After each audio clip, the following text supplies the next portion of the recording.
Is this the beginning of the end, or a new beginning? What do we do now? In 1838, Abraham Lincoln, an unknown 28-year-old state legislator, gave a speech in Springfield, Illinois on the perpetuation of our political institutions.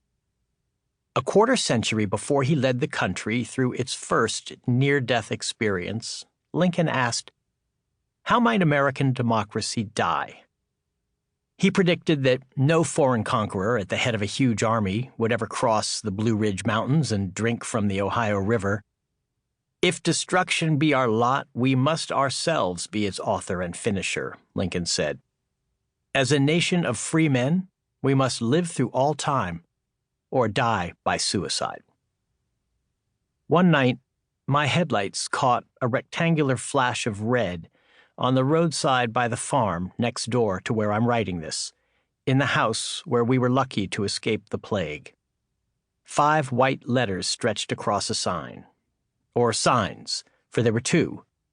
One planted by the goat pasture's wire fence, another across the road along the hayed field. The blaring shade of that red instantly told me what the 5 letters said.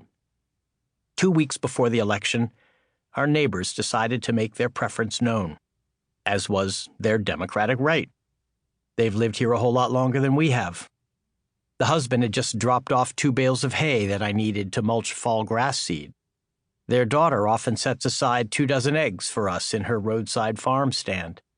My wife baked a tray of muffins when the other wife was sick. We all want to be good neighbors. But the headlights caught something dark, baleful. The sight made me shudder, and for a second I imagined an evil shape in a far more serious red and black. I pushed the image away. Don't exaggerate. But what if we were living in another time and country? Then wasn't it thinkable? How long could any hateful ruler stay in power without the approval of good neighbors? My children were confused and upset. My wife was appalled.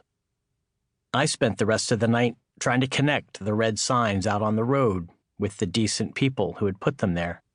I couldn't. I can't. Our neighbors are committed citizens. The wife served on our town board, and then she ran for town supervisor.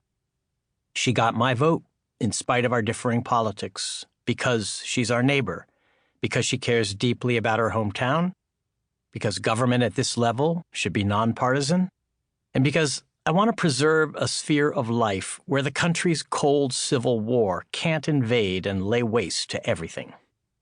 When all the absentee ballots were counted, our neighbor lost by a few score votes. And she lost in part because of people like us, city people who had moved their registration here to swing the district from red to blue because they were angry about the previous presidential election. It was not hard to imagine our neighbors' bitterness at seeing their town changed, their values challenged, and the wife's path blocked by self-certain outsiders without deep roots or high stakes. But when I went over to their house to talk about it, she expressed no bitterness. She took her loss as God's will. Soon afterward, she was appointed a county election commissioner.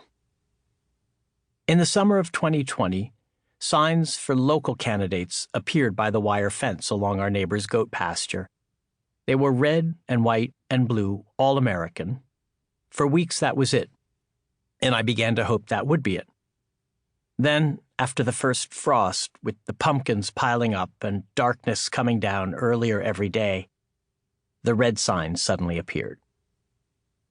The next morning, my family and I went into town on the first day of early voting. There at the front door of the county government building was the wife of the family next door, the election commissioner, dressed up in high heels and greeting voters. Above her mask, she was smiling with her eyes. She wanted to let us bring our dog inside and apologize for not being allowed. Rumors of ballot fraud and nullification plots were filthying the air all over the country, but I trusted her integrity. She was an essential worker, making self-government possible. We exchanged the friendliest greetings. I forgot all about the signs. We never talked.